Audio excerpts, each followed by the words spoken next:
അസ്സലാമു അലൈക്കും. കഴിഞ്ഞ ക്ലാസ്സിൽ നമ്മൾ എക്സ്പ്ലെയിൻ ചെയ്തത് ഫസ്റ്റ് ആൻഡ് സെക്കൻഡ് 5 ഇയർ പ്ലാനിനെ കുറിച്ചാണ്. അതിൽ തന്നെ സെക്കൻഡ് 5 ഇയർ പ്ലാന് ഇൻഡസ്ട്രിക്ക് ഇമ്പോർട്ടൻസ് കൊടുത്തുകൊണ്ട് അഗ്രികൾച്ചറൽ ഫീൽഡ് എന്തായി വളരെ പിറകിലായിപ്പോയി. സോ ഫുഡ് ഷോർട്ടേജ് വന്നു. അതാണ് ഇമ്പോർട്ടൻ്റ് ക്രിറ്റിസിസം അല്ലേ. അതിനെ പറയാവുന്ന ഏറ്റവും വലിയ പോരായ്മയായി പറയുന്നത് എന്താണ്? അഗ്രികൾച്ചർ മേഖല വളരെ ബാക്കിലായി പോയി എന്നുള്ളതാണ്. ഓക്കെ, ഇനി അപ്പോൾ നമുക്കറിയാം ഇന്ത്യയിൽ ഈ അഗ്രികൾച്ചറൽ ഫീൽഡിന് ഇമ്പോർട്ടൻസ് കൊടുത്ത വ്യാവസായിക സെക്ടറിന് ഇമ്പോർട്ടൻ്റ് കൊടുത്ത സമയത്ത് അഗ്രികൾച്ചറൽ ഫീൽഡ് എന്ത് ചെയ്തു?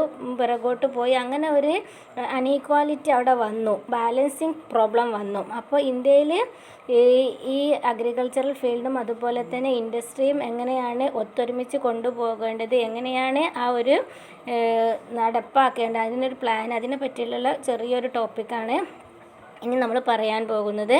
അപ്പോൾ that is today's topic is that is agriculture versus industry. Agriculture versus industry എങ്ങനെയാണ് ഇന്ത്യയിൽ നടപ്പാക്കുന്നത് എന്ന കാര്യങ്ങളാണ് നമുക്ക് നോക്കേണ്ടത്.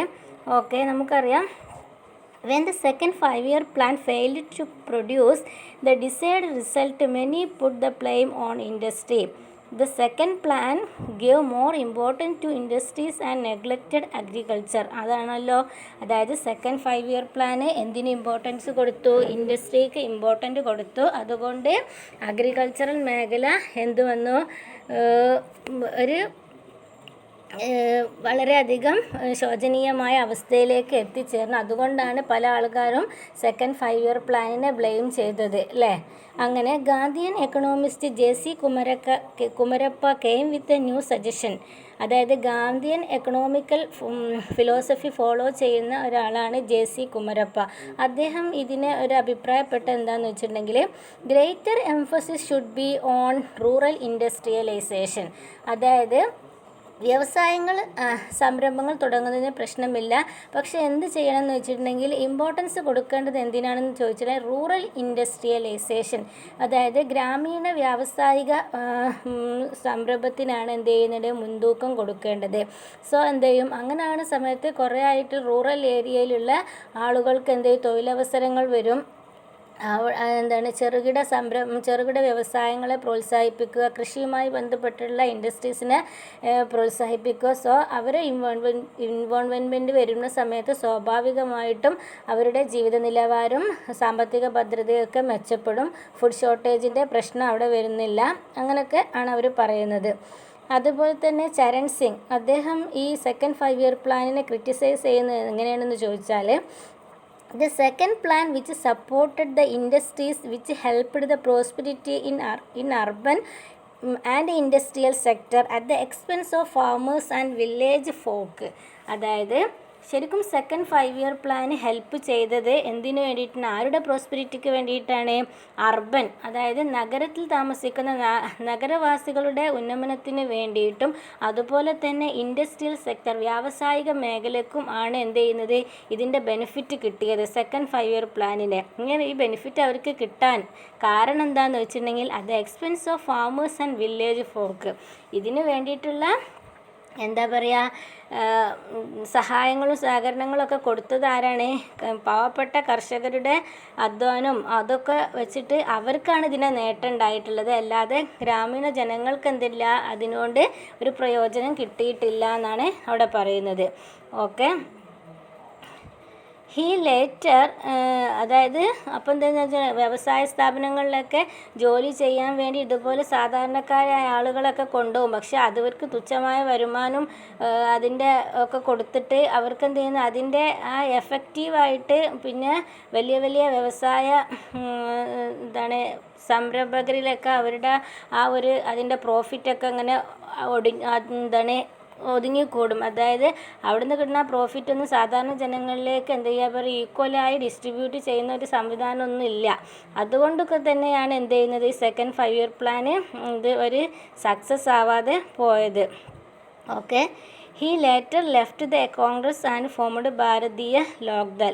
അത് നമ്മളെ ചരൺ സിംഗ് എന്ത് ചെയ്തിരുന്നു? പിന്നെ അതിനുശേഷം കോൺഗ്രസ് പാർട്ടി വിട്ടു ഈ ഒരു വിയോജിപ്പിൻ്റെ ഫലമായിട്ട്. എന്നിട്ട് അദ്ദേഹം ഫോം ചെയ്ത പാർട്ടിയാണ് ഭാരതീയ ലോക്ദൾ. ഓക്കെ, അപ്പോൾ അത് കാര്യം മനസ്സിലായല്ലോ. സെക്കൻഡ് 5 ഇയർ പ്ലാനും ഫലമായിട്ട് അഗ്രികൾച്ചറും ഇൻഡസ്ട്രിയും തമ്മിലുള്ള ആ കോൺട്രഡിക്ഷൻ. ഓക്കെ. ഇനി eminent critics of the opposite school believed that without drastic increase in industrial production India could not save itself from the clutches of poverty. അതായത് എന്താണെന്ന് ചോദിച്ചിട്ടുണ്ടെങ്കിൽ ഇപ്പം ഈ സെക്കൻഡ് 5 ഇയർ പ്ലാനിനെ സപ്പോർട്ട് ചെയ്യുന്ന ആൾക്കാർ പറയുന്നൊരു വാദം എന്താണെന്ന് വെച്ചിട്ടുണ്ടെങ്കിൽ drastic increase in industrial production, വ്യാവസായിക പ്രൊഡക്ഷനിൽ എന്താണ് ഇതുപോലെ തന്നെ ഒരു ഇൻക്രീസ്, ഒരു എന്താ പറയുക, ഒരു പുരോഗതി നമ്മൾ കൈവരിച്ചിട്ടില്ലെങ്കിൽ India could not save itself from the clutches of poverty, ഇന്ത്യക്ക് എന്ത് ചെയ്യില്ല, ആ ദാരിദ്ര്യത്തിൻ്റെ കുഴിമാടത്തിൽ കിടക്കുന്ന ഇന്ത്യയുടെ സാമ്പത്തിക സ്ഥിതിക്ക് ഒരിക്കലും എന്തുണ്ടാവില്ല, മോചനം ഉണ്ടാവുകയില്ല എന്നതാണ് അവർ വിശ്വസിച്ചിരുന്നത്. കാരണം ഇന്ത്യയെ ടോട്ടലി ഒരു എന്താ പറയുക, വെൽ ഡെവലപ്ഡ്, അല്ലെങ്കിൽ വെൽ ഡെവലപ്ഡ് അല്ല, പോവർട്ടി ഇറാഡിക്കേഷൻ ചെയ്യണമെന്നുണ്ടെങ്കിൽ ഇവിടെ ആദ്യം എക്സ്പാൻഡ് ചെയ്യേണ്ടത് ഇൻഡസ്ട്രിയൽ സെക്ടർ ആണെന്നാണ് അവർ വാദിക്കുന്നത്. Okay. Food production had to be increased, അങ്ങനെ ഫുഡ് പ്രൊഡക്ഷന് ഇൻക്രീസ് ചെയ്യും. State laws insisted upon the distribution of resource of among the poor. അപ്പം ഇവിടെ പറഞ്ഞ് ഇൻഡസ്ട്രീസ് സ്ഥാപിച്ചു എന്നൊക്കെ പറഞ്ഞല്ലോ. അപ്പം ഇതിൻ്റെ ഫലമായിട്ട് ഇന്ത്യയിലെ ഓരോ സംസ്ഥാനങ്ങളിൽ സ്റ്റേറ്റ് ഗവൺമെൻറ് ഇതിന് കുറേ ലോസും നിയമങ്ങളൊക്കെ ഉണ്ടാക്കിയിട്ടുണ്ട്. എന്തിനു വേണ്ടിയിട്ട്, ഇങ്ങനെ കിട്ടുന്ന ഈ റിസോഴ്സസൊക്കെ ജനങ്ങളിൽ ഈക്വലായിട്ട് ഡിസ്ട്രിബ്യൂട്ട് ചെയ്ത്, അതായത് ഒരാളുകളിൽ മാത്രം ഒതുങ്ങിക്കൂടാതെ ഇങ്ങനത്തെ കിട്ടുന്ന ഈ റിസോഴ്സസ്, അതിൻ്റെ സാധനങ്ങളൊക്കെ ഈക്വലായിട്ട് സൊസൈറ്റിയിലെ എല്ലാവർക്കും കിട്ടുന്ന രൂപത്തിൽ ഡിസ്ട്രിബ്യൂട്ട് ചെയ്യാൻ വേണ്ടിയിട്ടൊക്കെ എന്ത് ചെയ്യുന്നുണ്ട്, അവർ ലോസൊക്കെ ഉണ്ടാക്കിയിട്ടുണ്ട് സ്റ്റേറ്റ് ഗവൺമെൻറ്റൊക്കെ, അവരൊക്കെ ഉന്നമനത്തിന് വേണ്ടിയിട്ട്. പക്ഷേ എന്താണ്, community development programs were started. അതുപോലെ തന്നെ കുറേ കമ്മ്യൂണിറ്റി ഡെവലപ്മെൻറ്റ് പ്രോഗ്രാംസ് സമൂഹത്തിലെ താഴേക്കിടയിലുള്ള ആളുകളെ ഉന്നമനത്തിന് വേണ്ടിയിട്ട് പലതരത്തിലുള്ള കമ്മ്യൂണിറ്റി ഡെവലപ്മെൻറ്റ് പ്രോഗ്രാംസൊക്കെ എന്ത് ചെയ്യുന്നുണ്ട്, ഇംപ്ലിമെൻറ്റ് ചെയ്തിട്ടുണ്ട്. നമുക്കറിയില്ല, കാർഷിക മേഖലയിലാണെങ്കിലും കുറേ തരത്തിലുള്ള പ്രോഗ്രാംസ് വരും. അതേപോലെ തന്നെ വീടില്ലാത്തവർക്ക് വീട് നിർമ്മിച്ച് കൊടുക്കുന്ന ഗവൺമെൻറ്റിൻ്റെ പദ്ധതികളുണ്ട്. ഭൂമിയില്ലാത്തവർക്ക് ഭൂമി ഡിസ്ട്രിബ്യൂട്ട് ചെയ്യുന്ന അങ്ങനത്തെ കുറേ പ്രൊജക്റ്റുകളൊക്കെ ഗവൺമെൻറ് പല ലോസിൻ്റെ ബേസിലൊക്കെ എന്ത് ചെയ്യണം, ഇവർക്ക് റിസോഴ്സസ് ഒക്കെ കിട്ടാൻ വേണ്ടിയിട്ട് ഇംപ്ലിമെൻറ്റ് ചെയ്തിട്ടുണ്ട്. The failure of the second plan was not the policies but in their non-implementation. അതാണ് ഇമ്പോർട്ടൻ്റ് ആയിട്ട് നമ്മൾ മനസ്സിലാക്കേണ്ട കാര്യം. സെക്കൻഡ് 5 ഇയർ പ്ലാൻ ഇതുപോലെ പരാജയപ്പെടാനുണ്ടായ ഇമ്പോർട്ടൻ്റ് കാരണം പോളിസികളുടെ കുറവ് കൊണ്ടല്ല. അവരുടെ കയ്യിൽ കുറേ പോളിസികളുണ്ട്, കുറേ ആശയങ്ങളുണ്ട്. പക്ഷേ എന്തുകൊണ്ടാണ് പരാജയപ്പെടാനുള്ള ഇമ്പോർട്ടൻ്റ് റീസൺ എന്താണെന്ന് വെച്ചാൽ but in their non implementation, അത് നടപ്പാക്കുന്നതിലൂടെ, അത് എന്താ പറയുക, അതിൻ്റെ ഉദ്ദേശിച്ച രൂപത്തിൽ ഇംപ്ലിമെൻറ്റ് ചെയ്യുന്നതിലെ പോരായ്മ കൊണ്ട് എന്താണ് സംഭവിച്ചതാണ്. ഓക്കെ. അപ്പോൾ ഗവൺമെൻറ്റിന് വ്യക്തമായ കാഴ്ചപ്പാടും വ്യക്തമായ കണക്കുകൂട്ടലുകളും ധാരണകളും ഒക്കെ ഉണ്ടായിരുന്നു, പോളിസീസൊക്കെ ഉണ്ടായിരുന്നു. പക്ഷേ but in their non implementation, അത് വേണ്ട വിധത്തിൽ ഫലവത്തായി ഇംപ്ലിമെൻറ്റ് ചെയ്യാൻ പറ്റിയില്ല. അതാണ് അതിൻ്റെ reason. The land lords wielded much political power and influence. അപ്പോൾ ലാൻഡ് ലോഡേഴ്സ്, ഭൂവുടമകളുണ്ടല്ലോ, ജമീന്മാർക്ക് എന്തെന്നു, അവർക്ക് രാഷ്ട്രീയപരമായിട്ട് പല ഇൻഫ്ലുവൻസ് ഉണ്ടായിരുന്നു. രാഷ്ട്രീയ നേതാക്കന്മാരുമായിട്ട് രാഷ്ട്രീയ കാര്യങ്ങളിലൊക്കെ നല്ല ഇൻഫ്ലുവൻസ് ഉണ്ടായിരുന്നു. Had the government spend much more on agriculture things would not have improved. അപ്പോൾ അതുകൊണ്ട് തന്നെ കുറേ ഗവൺമെൻറ് ഈ അഗ്രികൾച്ചർ ഫീൽഡിലൊക്കെ എന്താണ് സ്പെൻഡ് ചെയ്തിട്ടുണ്ടെങ്കിൽ കൂടിയിട്ട് അതൊന്നും എന്തില്ല, ജനങ്ങളുടെ ഇടയിലേക്ക് വളരെയധികം ഫലവത്തായി എത്തിച്ചേർന്നില്ല. എന്തുകൊണ്ടാണെന്ന് വെച്ചാൽ ഈ ജന്മിമാർ എന്ത് ചെയ്ത്, ജന്മിമാരാണല്ലോ ഈ കർഷക ഉടമകളായിട്ട് വരുന്നത്, കൃഷിയിടത്തിൻ്റെ ഉടമകളായിട്ട് വരുന്നത്. അപ്പോൾ ഇവരെന്ത് ചെയ്തില്ല, ഈ ഗവൺമെൻറ് ഇംപ്ലിമെൻറ്റ് ചെയ്യുന്നത് ഗവൺമെൻറ്റിലെ ആളുകളുടെയൊക്കെ എന്താ പറയുക, അവരുടെയൊക്കെ സപ്പോർട്ടോട് കൂടി അവരൊക്കെ അവരെ കൂടെ നിർത്തിയിട്ടും അങ്ങനത്തെ കുറേ കാര്യങ്ങളൊക്കെ ചെയ്തിട്ട് ഈ ജനങ്ങൾക്ക് കിട്ടേണ്ട അവകാശങ്ങൾ, അവർക്ക് കിട്ടേണ്ട കാര്യങ്ങളൊന്നും എന്ത് ചെയ്യില്ല, വ്യക്തമായിട്ടും യഥാസമയത്തും ജനങ്ങളിലേക്ക് എത്തിച്ചില്ല. അപ്പോൾ ജനങ്ങൾക്ക് എന്ത് ചെയ്തില്ല, ഈ കാര്യങ്ങളൊന്നും അറിയാനും അവർക്ക് അതുമായിട്ട് പൊരുത്തപ്പെട്ടു പോകാനൊന്നും കഴിഞ്ഞില്ല. ഇപ്പോൾ ഇതിന് ഒരു വിലങ്ങുതടിയായി വർത്തിച്ചത് പ്രധാനമായിട്ട് ലാൻഡ് ലോഡേഴ്സാണ്. അവരും ഗവൺമെൻറ്റിലെ ആളുകളും തമ്മിലുള്ള ഒത്തുകളി കൊണ്ട് എന്ത് ചെയ്തില്ല. കാരണം അവരത് ഇംപ്ലിമെൻറ്റ് ചെയ്യുന്ന സമയത്ത് ലാൻഡ് ലോഡേഴ്സിന് അവർക്ക് എന്ത് ചെയ്യും, അവരുടെ പവർ അവിടെ കുറയുക ചെയ്തത്. അവർക്ക് കിട്ടുന്ന വരുമാനത്തിൽ കുറവ് വരും. കാരണം ഇതൊക്കെ കർഷകരിലേക്ക് ഡിസ്ട്രിബ്യൂട്ട് ചെയ്യേണ്ടതാണ്. അപ്പോൾ ഇതൊക്കെ അവർക്ക് കൊടുക്കാതെ ഇവരിങ്ങനെ കൈയടക്കി പിടിച്ചതുകൊണ്ടാണ് ഇങ്ങനത്തെ ഒരു ഫെയിലിയർ സംഭവിക്കാൻ കാരണം എന്ന് പറയുന്നത്. അപ്പം മനസ്സിലായല്ലോ, അഗ്രികൾച്ചറും ഇൻഡസ്ട്രിയും തമ്മിലുള്ള ക്ലാഷിനുള്ള പ്രധാനപ്പെട്ട കാരണം അതാണ്. ഓക്കെ, ഇനി അടുത്തത് public sector versus private sector. അപ്പോൾ രണ്ട് തരത്തിൽ നമ്മൾ ഒരു ഇൻഡസ്ട്രി ആണെങ്കിലൊക്കെ തുടങ്ങുന്ന സമയത്ത് രണ്ട് തരത്തിൽ സെക്ടർ ഉണ്ട്. പബ്ലിക് സെക്ടർ ഉണ്ടാവും, അതുപോലെ തന്നെ പ്രൈവറ്റ് സെക്ടറും അല്ലേ. അപ്പോൾ അത് ഗവൺമെൻറ് മേഖലയും അതുപോലെ തന്നെ സ്വകാര്യ മേഖലയും. അപ്പോൾ ഇത് തമ്മിലുള്ള എങ്ങനെയാണ് യോജിച്ചു പോയിരുന്നത്, പ്ലാനിങ് ഡെവലപ്മെൻറ്റ്, അതായത് പ്ലാനിങ് കമ്മീഷൻ രൂപവൽക്കരിച്ച് ആ പ്ലാന് ഇംപ്ലിമെൻറ്റ് ചെയ്ത സമയത്ത് പ്രൈവറ്റ് സെക്ടറും അതുപോലെ തന്നെ പബ്ലിക് സെക്ടറും എങ്ങനെയാണ് ഒത്തുപോയതെന്ന് നമുക്ക് നോക്കാം. ഓക്കെ, അതിൻ്റെ മുമ്പ് പറയുന്നുണ്ട് JC കുമരപ്പയെ ഒരു ഡീറ്റെയിൽസ് പറയുന്നുണ്ട്. Indian economist and A close association of Mahatma Gandhi. നമ്മൾ നേരത്തെ പറഞ്ഞല്ലേ, മഹാത്മാഗാന്ധിയുടെ ആ എക്കണോമിക്കൽ പോളിസി ഫോളോ ചെയ്യുന്ന ഒരാളാണ് KC Kumarappa is credited for economics theories based on Gandhian called Gandhian economics. അതുകൊണ്ട് ഗാന്ധിസം ഫോളോ ചെയ്യുന്നത് കൊണ്ട് അതിനെ പറയുന്ന ഗാന്ധിയൻ എക്കണോമിക്സ് എന്നാണ് പറയുന്നത്. In 1947, he worked for Planning Commission of India and the Indian National Congress. Planning commission വേണ്ടിയിട്ടൊക്കെ അദ്ദേഹം വർക്ക് ചെയ്തിരുന്നു. Okay, author economy of performance. അപ്പോൾ അദ്ദേഹത്തിൻ്റെ ബുക്കാണ് എക്കണോമി ഓഫ് പെർഫോമൻസ്. അത് ഓർത്ത് വെക്കണം കേട്ടോ. എക്കണോമിസ്റ്റ് ആൻഡ് ചാർട്ടേഡ് അക്കൗണ്ടൻറ്റ്, അദ്ദേഹത്തിൻ്റെ പ്രൊഫഷനാണ് എക്കണോമിസ്റ്റാണ്, ചാർട്ടേഡ് അക്കൗണ്ടൻ്റ് ആണ്. ഓക്കെ, ഇനി ഇവിടെ പറയുന്ന വേറെ കാര്യം. അപ്പം ഇനി നമ്മൾ നേരത്തെ പറഞ്ഞ കാര്യത്തിലേക്ക് തിരിച്ചു വരാം.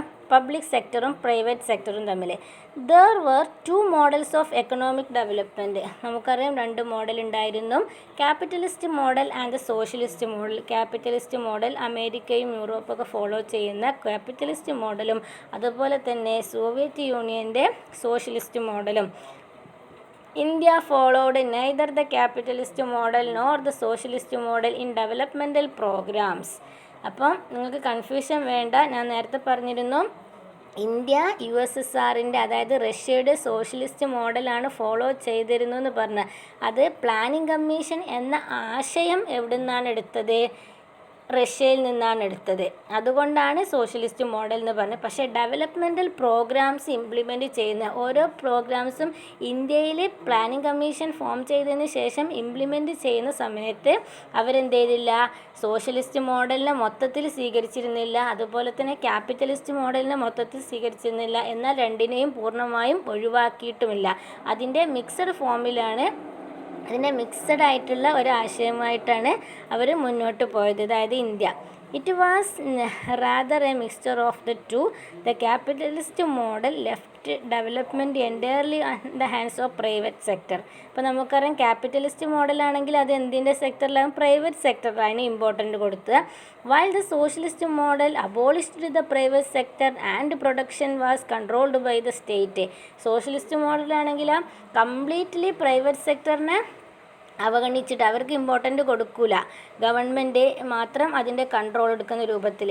What India did was to choose the best element in these 2 models and use them. India എന്ത് ചെയ്ത് ഈ 2 മോഡലിൽ നിന്നുമുള്ള പോസിറ്റീവായിട്ടുള്ള വശങ്ങൾ എടുത്തിട്ട് ആണ് ഇന്ത്യ മുന്നോട്ട് പോയത്, ഇന്ത്യയുടെ ഡെവലപ്മെൻറ്റൽ പ്രോഗ്രാംസ് ഇംപ്ലിമെൻറ്റ് ചെയ്യുന്നത്. അതുകൊണ്ട് നമ്മുടെ എക്കണോമിനെ പറയുന്ന പേരാണ് മിക്സഡ് എക്കണോമി.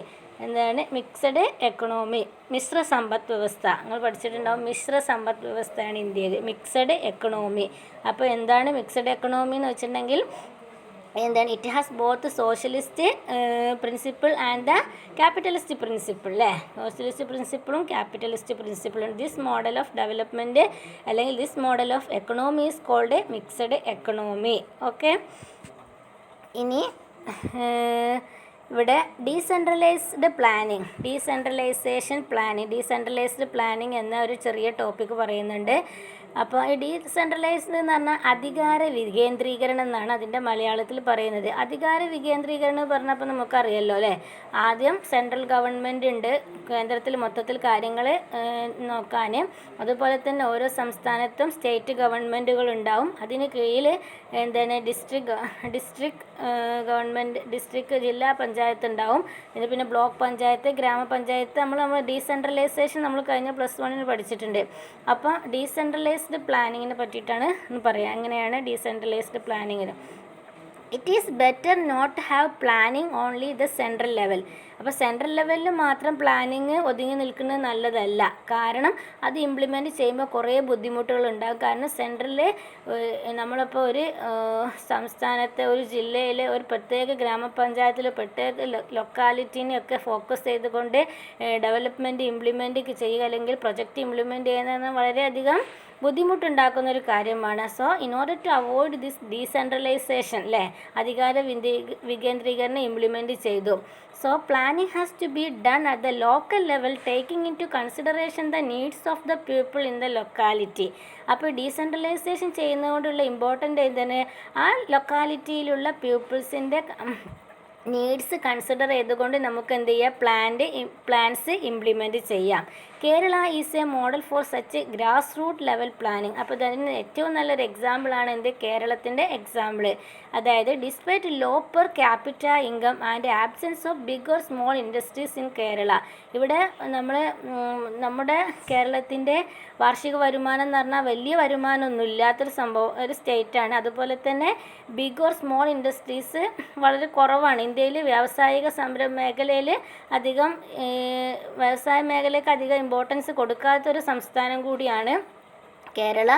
എങ്കിൽ കൂടിയിട്ടും എന്താണ്, അച്ചീവ്ഡ് നിയർലി ടോട്ടൽ ലിറ്ററസി അല്ലേ, സമ്പൂർണ്ണ സാക്ഷരത, അതുപോലെ തന്നെ ലോങ് ലൈഫ് എക്സ്പെക്റ്റൻസി, അതായത് കൂടുതൽ ആയുർദൈർഘ്യം വർദ്ധിച്ചു. അതുപോലെ തന്നെ and low birth and death rate, കുറഞ്ഞ മരണനിരക്കുകളും അതുപോലെ തന്നെ ബർത്ത് റേറ്റ് ജനസംഖ്യാ നിയന്ത്രണത്തിൻ്റെ ഭാഗമായിട്ട്. ഓക്കെ, അപ്പോൾ അങ്ങനത്തെ കാര്യങ്ങളൊക്കെ ഇവിടെ വളരെയധികം ഇംപ്ലിമെൻറ്റ് ചെയ്ത് വളരെ സക്സസ്ഫുൾ ആയിട്ട് മാറിയ കാര്യങ്ങളാണ്.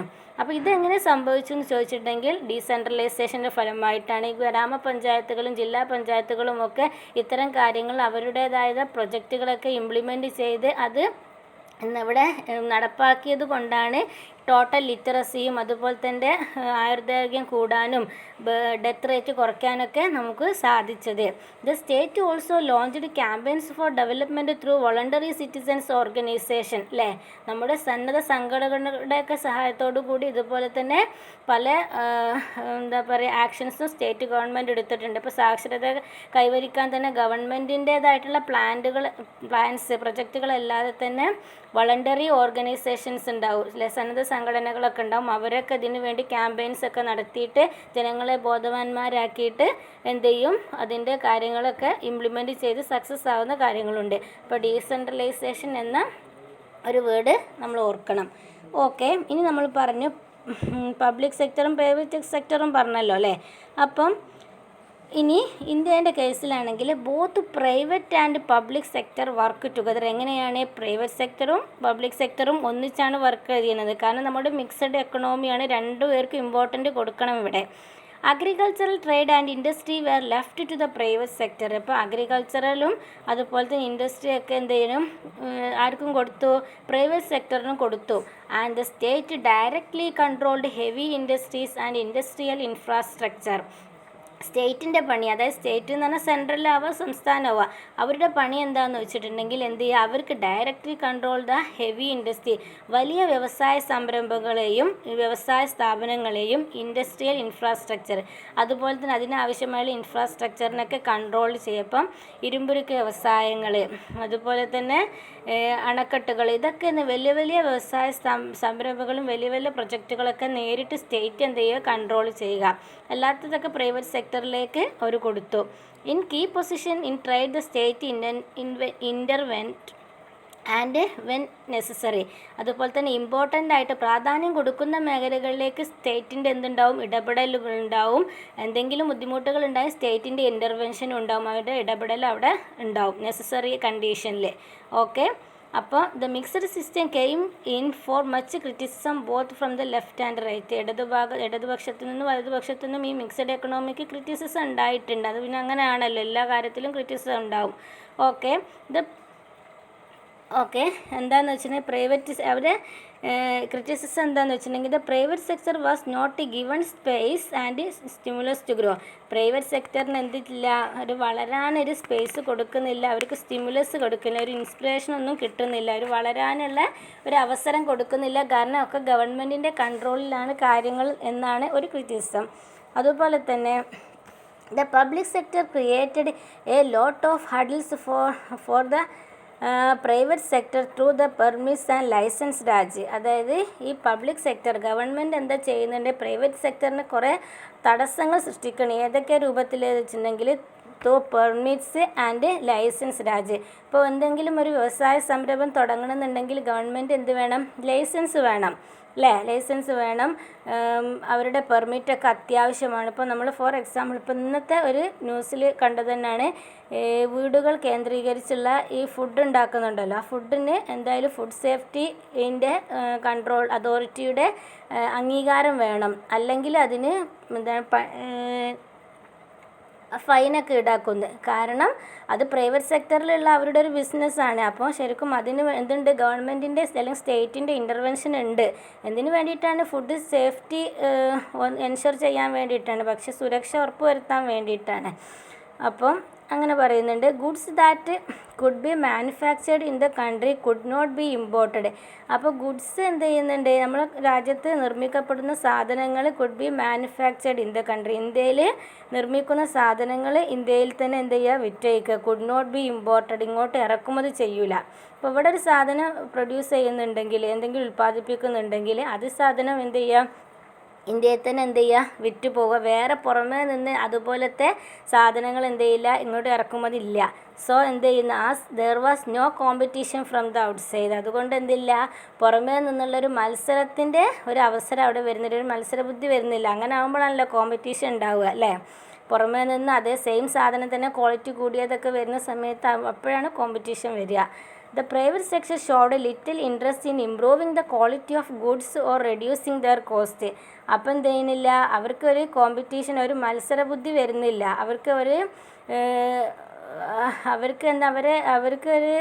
അവർക്കെതിരായിട്ട് വേറെ ആരും വരാത്തത് കൊണ്ട് അവരെന്ത് ചെയ്യുന്നില്ല, ഫുഡിൻ്റെ ക്വാളിറ്റി ഇമ്പ്രൂവ് ചെയ്യാൻ ശ്രമിക്കുന്നില്ല. അതുപോലെ തന്നെ റെഡ്യൂസിങ് ദർ കോസ്റ്റ്, അവരുടെ പൈസ കുറയ്ക്കാനും ആ സാധനത്തിൻ്റെ ഗുഡ്സിൻ്റെ കോസ്റ്റ് കുറയ്ക്കാനും എന്ത് ചെയ്യുന്നില്ല, അവർ മുതിരുന്നില്ല. അതിപ്പോൾ നമുക്കറിയില്ല, നമ്മളൊരു സാധനം ചെയ്യണേ, ഒരു സാധനം ഉണ്ടാക്കുകയാണ്, അത് വേറെ ആരും ഉണ്ടാക്കുന്നില്ല, അതിനാരും എന്താ പറയുക, അതിനേക്കാൾ നല്ല സാധനങ്ങൾ ഉണ്ടാക്കുന്നില്ല, ഒന്നും ഉണ്ടാക്കില്ലെങ്കിൽ നമ്മളുണ്ടാക്കുന്ന സാധനം നമ്മളതിന് ഒരു ഇമ്പ്രൂവ്മെൻറ്റും വരുത്താതെ, ഒരു ഗുണനിലവാരവും കൂട്ടാതെ, ഒന്നും കൂട്ടാതെ അതേ ലെവലിൽ തന്നെ നമ്മൾ പോകും.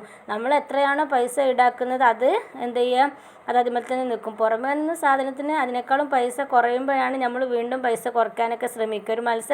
ഒരു മത്സരബുദ്ധി വരുന്ന സമയത്താണ് അവിടെ ചേഞ്ചസ് വരിക. സോ ഇവിടെ അങ്ങനെ പുറമേ നിന്ന് അതിന് പ്രൊഡക്ഷൻ വരാത്തത് കൊണ്ട് സ്വാഭാവികമായിട്ട് ഇതിലൊന്നും എന്തില്ല, ചേഞ്ച് വരുന്നില്ല. അപ്പോൾ അവർ തോന്നിയ പോലെ കാര്യങ്ങൾ ചെയ്യുന്നു. Okay, too many controls on too many items led to the corruption and incompetence. അപ്പോൾ ഇങ്ങനെ കുറേ കൺട്രോൾസൊക്കെ വരുന്നത് കൊണ്ട് എന്ത് ചെയ്തിട്ടുണ്ട്, കുറേ ഇതുപോലെയുള്ള കുറേ കറപ്ഷൻസ്, കുറേ ഫുഡിലൊക്കെ മായം ചേർക്കണം, അങ്ങനത്തെ പോലെ കറപ്ഷൻസൊക്കെ വരുന്നുണ്ട്. Other critics pointed out that the state was spending not enough on public health and education. അപ്പോൾ ഇവിടെ വേറൊരു കാര്യം ക്രിറ്റിക്സ് പറയുന്ന കാര്യം ഗവൺമെൻറ് എന്തിനും ശ്രദ്ധ കൊടുക്കുന്നില്ല എന്ന് വെച്ചിട്ടുണ്ടെങ്കിൽ പബ്ലിക് ഹെൽത്ത് ആൻഡ് എഡ്യൂക്കേഷൻ, ജനങ്ങളുടെ പൊതുജനാരോഗ്യത്തിനും അതുപോലെ തന്നെ എഡ്യൂക്കേഷനും വിദ്യാഭ്യാസത്തിനും എന്തെന്നില്ല പ്രാധാന്യം കൊടുക്കുന്നില്ല. അതാണ് ഒരു criticism. The public sector entered only those areas the private sector was unwilling to enter. അതായത് പബ്ലിക് സെക്ടർ, അതായത് ഗവൺമെൻറ് ഇടപെടൽ ഏതെല്ലാം മേഖലകളിലാണെന്ന് വെച്ചാൽ, അല്ലെങ്കിൽ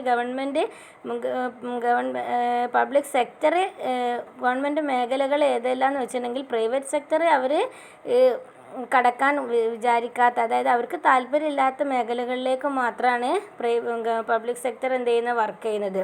അപ്പം പ്രൈവറ്റ് സെക്ടറിന് ഏതെല്ലാം മേഖലകളിൽ താല്പര്യമുണ്ട്, അവർ ഇടപെടുന്നുണ്ട്, ആ മേഖലകളിലൊക്കെ പ്രൈവറ്റ് സെക്ടർ എന്ത് ചെയ്യുക, അടക്കി വേണം. അല്ലാത്ത മേഖലകളിൽ പബ്ലിക് സെക്ടറായിട്ട് നിലനിൽക്കുന്നതാണ് അവിടെ ഉദ്ദേശിച്ചത്. In other words, the government allowed the private sector to make huge profits. അപ്പോൾ ഇത് അർത്ഥമാക്കുന്നത് എന്താണെന്നറിയോ?